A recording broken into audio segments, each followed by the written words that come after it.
Welcome back to another Pirkei Avot text explication with me, your host, Rabbi Drew. We are now on the 10th text in the 5th chapter. If just to contextualize us, as opposed to the first 4 chapters in which we saw really various sages with names attached to the text and wisdom driving the text, the sagely advice, what we've seen in this chapter, this 5th chapter, is that numbers have been the big drivers. In the first 6 texts, we saw the number 10 driving the various things, the next 2, the number 7, and now we are on the second text in which we see the number 4 really driving the content of this. And the number 4 is not just specific to here. 4 is a very common way of structuring of content really for these early rabbis, especially since a lot of what they did was not write these things down. They had to remember this, and so 4 is a really helpful number for trying to structure a lot of information because you can easily use a 2x2 matrix. Okay, let's get into it. Arba midot ba'adam. There are 4 character traits amongst people.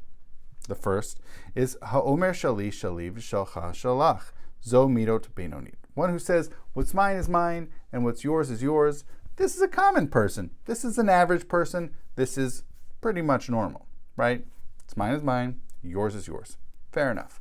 There's an interesting minority opinion that pops up here, which is v'yesh omrim zo midat sdom, that this is the character trait of Sdom. Now, the town of Sdom may sound familiar because that appears in the book of Genesis, where the people are not really particularly kind or welcoming to the angels that visit Lot. And it's not a good situation.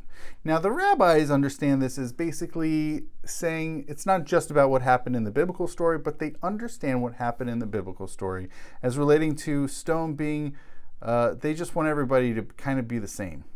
Sort of. I don't know. They take a very unfavorable approach to considering Sdom. So by saying here, Zo midat Sdom, which is, yeah, it seems fine, but there's like a negative moral valence here. The rabbis are not, that minority opinion does not take kindly to this. But it is a minority opinion because the primary opinion here really is this is a common person. This is a normal person. This is an average person. Okay? Here's the second opinion. Shali shelcha v'shelcha shali am ha'aretz. Now, one who says what is mine is yours and what is yours is mine, this is an unlearned person, right? You can never just say, well, everything that we have, we'll just switch. No, that's not the way that the world works. This is an unlearned person. Okay, so one who says shali shelcha v'shelcha shalach, one who says what's mine is yours and what's yours is yours, this is a chassid. This is a pious person. One who says what's mine is what's mine is yours and what's yours is yours. This is a pious person. They're trying not to take anything for themselves. This is wonderful. That's really wonderful. Good for them. That's it's not necessarily trying to some degree I can sense some sort of praise in there, but at the same time it's not necessarily saying that this is something that we should all necessarily strive for. Now the fourth one is shali shali v'shelcha shali, Rasha. One who says what's mine is mine and what's yours is also mine. And this is a wicked person. Basically, they say everything in the world, no matter who it technically belongs to, really belongs to me. That is a wicked person. That's pretty clear, and it's pretty hard to argue against. Yes, I mean, certainly in the outer limits of what we started with, the first one and the fourth one that we start and finish with, it's pretty easy to see. That is how normally people are. People who say what's mine is mine and what's yours is yours, that's typical, that's common, and that's normal.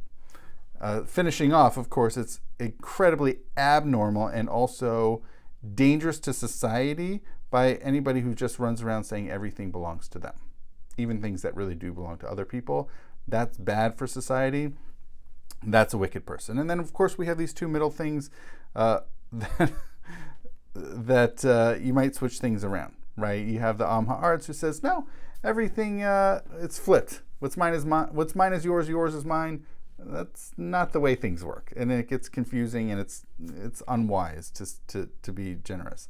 And then we have the pious person. Now, is this pious person who says everything is not mine? What's mine is yours, and what's yours is yours. It's lovely. It's not necessarily saying that's the best, because people still need things to live their lives, and it's certainly, it may be laudable because they're not demanding or making claims on other people's properties and trying to take it for themselves. It's nice. Great. They can be that way.